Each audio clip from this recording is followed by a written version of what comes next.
di konsorsium kita ini, kita tidak juga menutup siapa yang hadir kepada kita ya. Ya. Siapapun boleh, Bang. Di mana yang kita harus perlu garis bawahi, memang mereka itu tersandung dalam permasalahan hukum. Seperti itulah ya. Ya. Nah, nanti kan ada juga nanti disampaikan sama teman-teman kan. Jadi kapan dan waktunya bagaimana, siapa yang menjalankan, siapa yang memberikan solusi atas permasalahan hukum itu tadi, di sini nanti kita rundingkan bersama ya. Seperti itu deh ya. Betul. Tidak bisa diambil alih ya, tidak bisa diambil alih. Kita sifatnya independen, berdiri sendiri, dan kita tidak untuk berafiliasi lah. Iya. Tidak terafiliasi kepada kegiatan-kegiatan yang bersifat organisasi kepartaian, politik. Ini yang pertama nih, yang paling penting.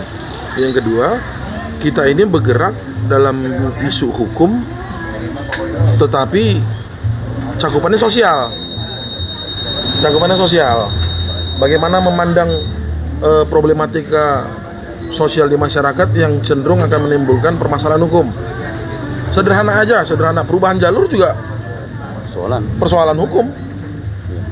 Dalam paradigma sosial, persoalan orang tidak terbiasa menimbulkan satu kebiasaan baru kan idiomnya di situ, Bang.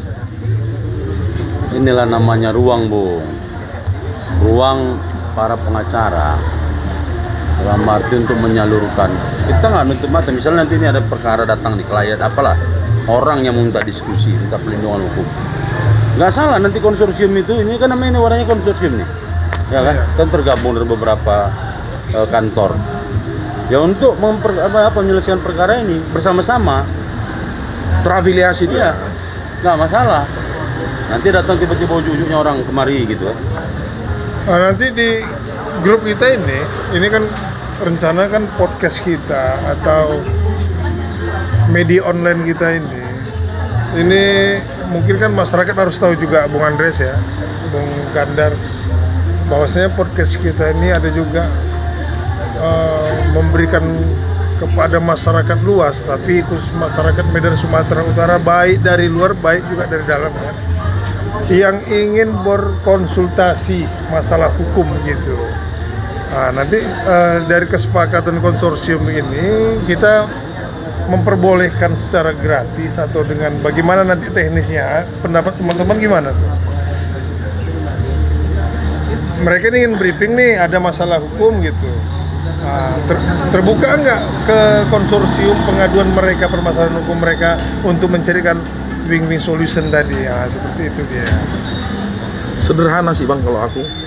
Jadi menyikapi itu begini. Problema hukum itu kan bukan hanya soal kepersidangan, kepolisian, terus instansi ataupun institusi negara ataupun pejabat yang non pegawai negeri dalam tanda petik, pemerintahan. Tetapi kita juga bergerak pada bidang non litigasi. Jadi kan makanya yang paling sederhana itu dalam surat kuasa sebenarnya di bawah khusus untuk mendaftarkan dan bla bla bla dan seterusnya di paling bawah itu untuk kuasa litigasi ataupun non litigasi, di bawahnya lah baru yang subkontrak yang lain. Itu dia, Bang. Jadi kita hanya memberi pandangan, juga memberikan advice masukan hukum dong. Itu kan juga pandangan, namanya konsultan.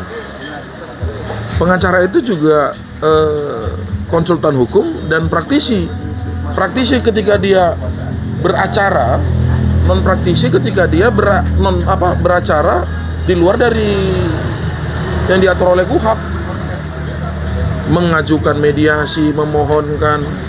Luas lah maknanya. Luas maknanya. Menurut Bung Gandar, konsorsium ini dengan LBH, Lembaga Bantuan Hukum, kan banyak nih di Sumatera Utara ya. Dengan konsorsium ini letak dan beda dan persamaannya itu di mana nih? Jadi masyarakat luas agar lebih tahu nanti kita ke depan tuh seperti apa yang didapat mereka dari konsorsium ini gitu. Persamaannya pasti public defender kan, sama-sama public defender. Cuma gerakannya berbeda.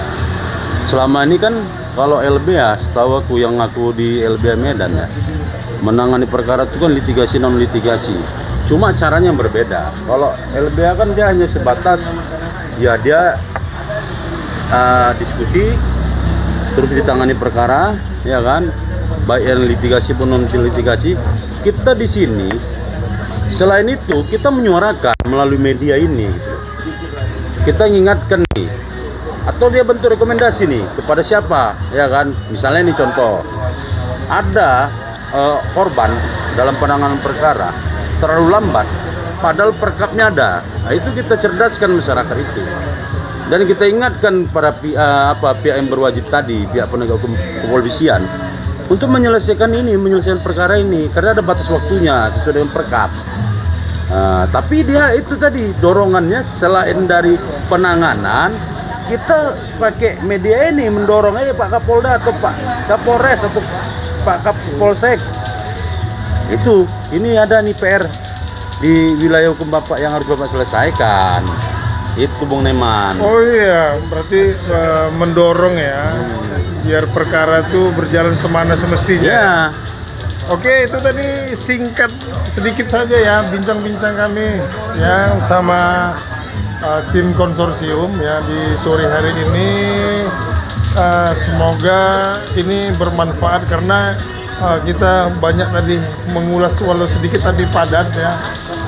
Di mana di suatu negara itu tetap ada trias politika ya, seperti di Indonesia ini. Jadi kita menyoroti kinerja trias politika ini baik dari yudikatif, legislatif dan eksekutif biar berjalan ya semana semestinya yang dikontrol oleh konsorsium Kota Medan. Kami dari Analis Kopi, selamat sore.